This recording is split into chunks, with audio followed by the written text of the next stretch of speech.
नहम्याह अध्याय 2। नहम्याह का यरूशलेम प्रस्थान। अर्थनक्षत्र राजा के 20वें वर्ष के नीसान नामक महीने में जब उसके सामने दाखमधु था, तब मैंने दाखमधु उठाकर राजा को दिया। इससे पहले मैं उसके सामने कभी उदास न हुआ था।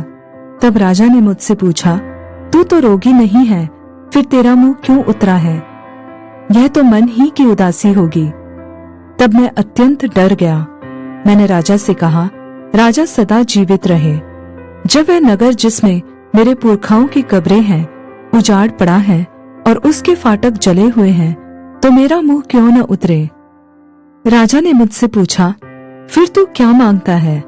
तब मैंने स्वर्ग के परमेश्वर से प्रार्थना करके राजा से कहा, यदि राजा को भाए और तू अपने दास से प्रसन्न हो, तो मुझे यहूदा और मेरे पुरखाओं की कब्रों के नगर को भेज, ताकि मैं उसे बनाऊं।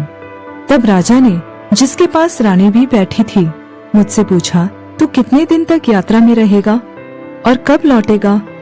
अतः राजा मुझे भेजने को प्रसन्न हुआ और मैंने उसके लिए एक समय नियुक्त किया। फिर मैंने राजा से कहा, यदि राजा को भाए तो महानद के पार के अधिपतियों के लिए इस आशय की चिट्ठियां मुझे दी जाए कि जब तक मैं यहूदा को न पहुंचूं, तब तक वे मुझे अपने अपने देश में से होकर जाने दें।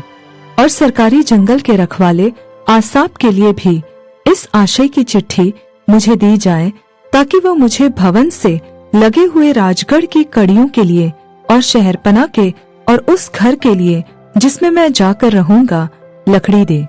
मेरे परमेश्वर की कृपा दृष्टि मुझ पर थी, इसलिए राजा ने यह विनती स्वीकार कर ली। तब मैंने महानद के पार के अधिपतियों के पास जाकर उन्हें राजा की चिट्ठियां दी। राजा ने मेरे संग सेनापति और सवार भी भेजे थे। यह सुनकर कि एक मनुष्य इस्राएलियों के कल्याण का उपाय करने को आया है, होरोनी संबलत और तोबिया नामक कर्मचारी जो अम्मोनी था, उन दोनों को बहुत बुरा लगा। जब मैं यरूशलेम पहुंच गया, तब वहां 3 दिन रहा।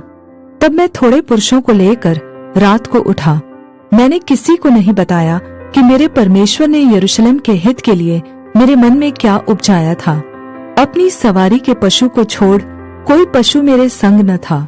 मैं रात को तराई के फाटक में होकर निकला और अजगर के सोते की ओर और कूड़ा फाटक के पास गया और यरूशलेम की टूटी पड़ी हुई शहरपनाह और जले फाटकों को देखा। तब मैं आगे बढ़कर सोते के फाटक और राजा के कुंड के पास गया, परंतु मेरी सवारी के पशु के लिए आगे जाने को स्थान न था। तब मैं रात ही रात नाले से होकर शहरपनाह को देखता हुआ चढ़ गया, फिर घूमकर तराई के फाटक से भीतर आया और इस प्रकार लौट आया। और हाकिम न जानते थे कि मैं कहाँ गया और क्या करता था, वरन मैंने तब तक न तो यहूदियों को कुछ बताया था और न याजकों और न रईसों और न हाकिमों और न दूसरे काम करने वालों को। तब मैंने उनसे कहा, तुम तो आप देखते हो कि हम कैसी दुर्दशा में हैं, कि यरूशलेम उजाड़ पड़ा है और उसके फाटक जले हुए हैं। तो आओ हम यरूशलेम की शहरपनाह को बनाएं, कि भविष्य में हमारी नामधराई न रहे।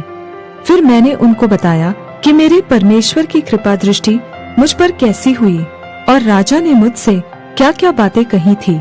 तब उन्होंने कहा, आओ हम कमर बांध कर बनाने लगे, और उन्होंने इस भले काम को करने के लिए हियाव बांध लिया।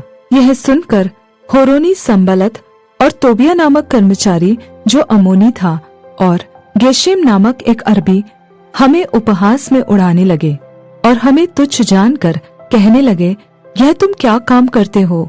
क्या तुम राजा के विरुद्ध बलवा करोगे? तब मैंने उनको उत्तर देकर उनसे कहा, स्वर्ग का परमेश्वर हमारा काम सफल करेगा, इसलिए हम उसके दास कमर बांध कर बनाएंगे, परंतु यरूशलेम में तुम्हारा न तो कोई भाग, न हक और न स्मारक है।